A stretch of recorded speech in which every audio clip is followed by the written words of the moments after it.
আজকে রবিবার, তাই দুপুরের লাঞ্চ হচ্ছে যে ভাত আছে, আর এটা কালকের তরকারি, আর এটা হচ্ছে লোটে মাছ। এটা একটুখানি ওই মাছ দিয়ে, মাছ মানে চিংড়ি মাছটাকে আলু পটল দিয়ে করেছি বলে সেই জন্য মেয়ের আর বাবার রাগ হয়েছে যে মালাইকারি করবে কেন। যাই হোক, আমি যেরকম বলেছি সেরকম করে দিয়েছে তো। আর এটা হচ্ছে রাত্রিরের হচ্ছে চিকেন স্টু, ভুলেই যাচ্ছে সব। তো চলো ভাত বেড়ে দিই, অনেক দেরি হয়ে গেছে, 2টো বেড়ে গেছে।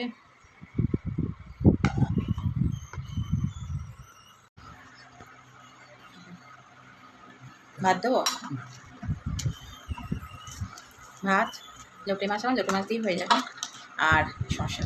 লোটে মাছ হচ্ছে মেয়ে ভালোবাসে খেতে, তো এখন দেখি আমারও একটু একটু ভালো লাগে, তো আমার তো আর অল্প ভাত, তো এই দিয়েই চলো। আর চিংড়ি মাছ দেবো, চিংড়ি মাছ ছাড়া ভালো লাগে না। চলো খাওয়া দাওয়া করে।